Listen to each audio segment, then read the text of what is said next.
యేసువాస్తును యేసువాస్తుత్రం తండ్రి స్తుతి తండ్రి స్తోత్రం ఆత్మదేవావందనం ఆత్మదేవా స్తోత్రం ఏకదేవావందనం ఏకదేవా స్తోత్రం ఆత్మదేవావందనం praise the lord praise the lord praise the lord praise the lord praise the lord praise the Lord. ఇప్పుడు కొంతసేపు వాక్యాన్ని ధ్యానించుకుందాం. అనగాని భక్తి కలిగి దేవుడితో సంభాషించుటయే ప్రార్థన.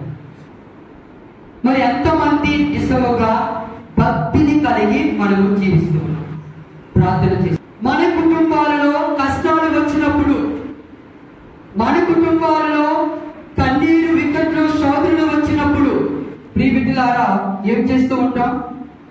మనము మానవులమైనటువంటి మన యొక్క సహోదరుల దగ్గరికి వెళ్ళి ఓదార్పు కోసం వెళ్తూ ఉంటాం. వాళ్ళు ఏం చేస్తారు? ఏడకండి, ఈ కష్టాలు కొన్ని రోజులు మాత్రమే, లేదా బాధపడద్దు అని ఏం చేస్తారు? మనకి భరోసా ఇస్తారు. మాటల ద్వారా భరోసా ఇస్తారు, కరెక్టే, కాదంటలేదు. కానీ ఈ భరోసా ఎన్ని రోజులు ఉండాలి?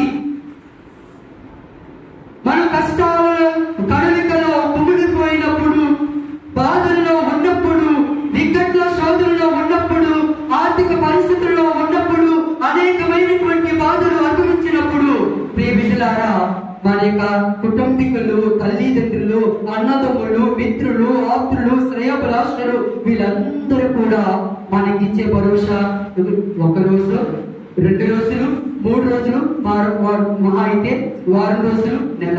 రోజు ఇస్తారా? రోజు ఇస్తారా? అందుకోసమే నరుడిని నమ్మిట కంటే దేవుడిని నమ్ముట మేలు.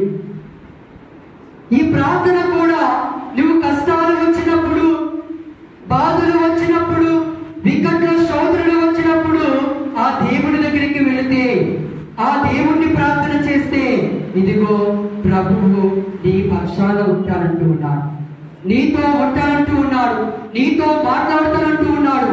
అందుకోసమే అడుగుడు మీకు ఇవ్వబడును, వెదకుడు మీకు లభించిన, అడుగు అంటూ ఉన్నాడు. మత్తయి సువార్త 7వ అధ్యాయము 7వ వాక్యము చదవండి.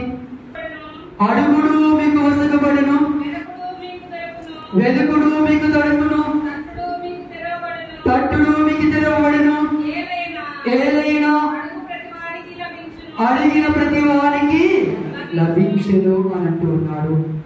ప్రియ దేవుని బిడ్డలారా, మనము ప్రార్థన చేసినప్పుడు స్వార్థపూరితమైనటువంటి ప్రార్థనలు చేయకూడదు. మన యొక్క ప్రార్థనలకి జవాబు రాదు. నా అనే భావము, నా అనే స్వభావము మనలో ఉన్నప్పుడు దేవుడు మన ప్రార్థన ఆలకించడు. కానీ ప్రభు అంటూ ఉన్నాడు, అడుగుడు మీకు ఇవ్వడును. ఇదిగో నా అనే స్వభావాన్ని తీసివేసి, ఇదిగో మా అనే భావము కలిగి ప్రార్థన చేసినప్పుడు దేవుడు తప్పకుండా మన ప్రార్థన ఆలకిస్తాడు. సందేవుడి కంటే చెప్పగలుగుతాడు.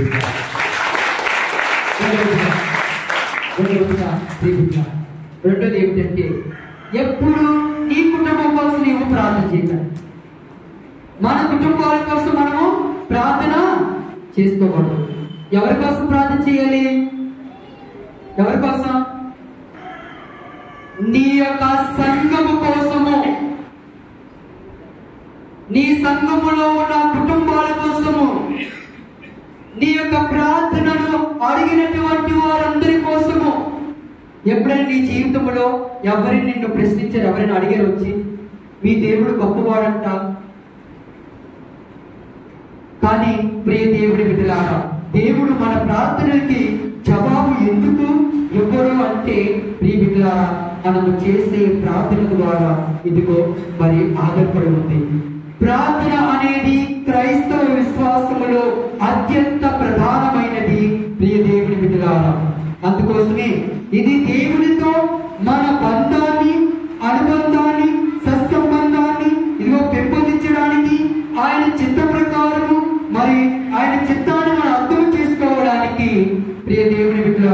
మన జీవితాన్ని ఆయన చేతుల్లో ఉపయోగించుకోవడానికి మరి ప్రార్థన ఎంతో అవసరము. అందుకోసం మనం ఎలాంటి ప్రార్థన చేస్తే దేవుని యొక్క బిడ్డలు కాగలము? ఒకటి, మనం ఎలాంటి ప్రార్థన చేస్తే దేవుని యొక్క బిడ్డలు కాగలము? ప్రార్థన అనేది హృదయపు సంబంధమైనది. ప్రార్థన అనేది హృదయపు సంబంధమైనది. ప్రార్థన ఎక్కడి నుంచి చేస్తారండి? హృదయము నుండి మనము దేవునికి ప్రార్థన చేయాలంటే. ప్రార్థన అనేది మాటల సముదాయము కాదు. ప్రార్థన అనేది మాటల యొక్క సముదాయము కాదు. ప్రార్థన అనేది మన యొక్క స్థితిగతులను మార్చే ప్రార్థన. మన యొక్క స్థితిగతులను మార్చే ప్రార్థన. ప్రియ దేవుని బిడ్డలారా, ఏంటి స్థితిగతులు అంటే ఏంటి? స్థితి అంటే ఏంటి? స్తుతి ప్రార్థన నీ స్థితిని మారుస్తూ ఉంది. కానీ ప్రార్థన అనేది మన యొక్క స్థితిగతులను మార్చే ప్రార్థన అంటే మన జీవితాలు.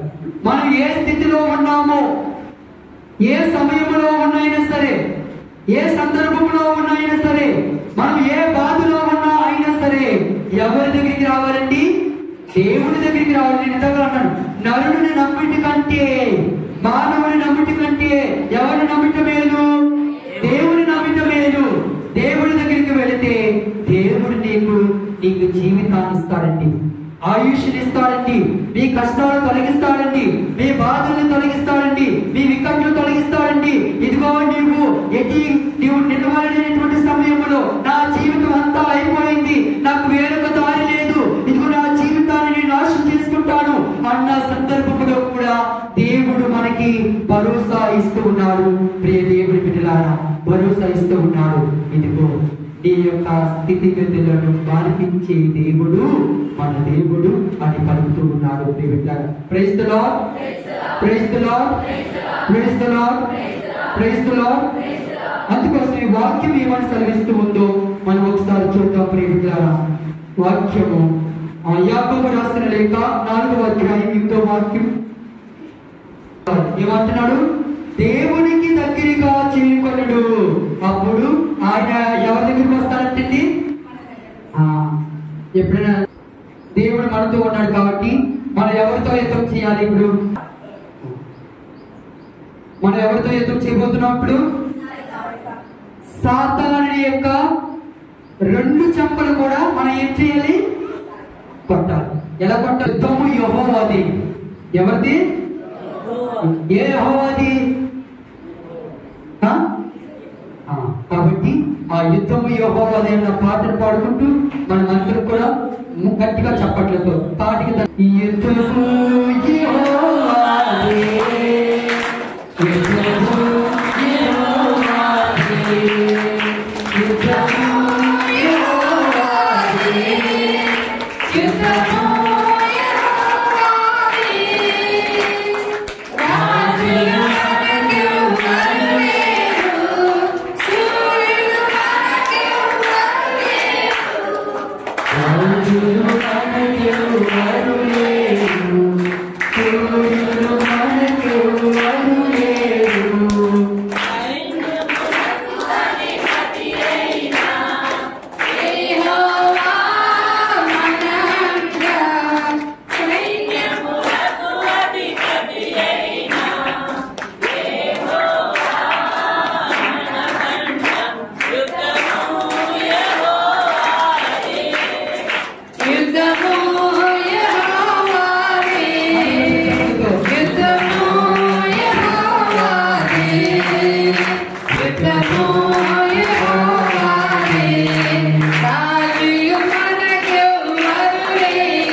Thank you.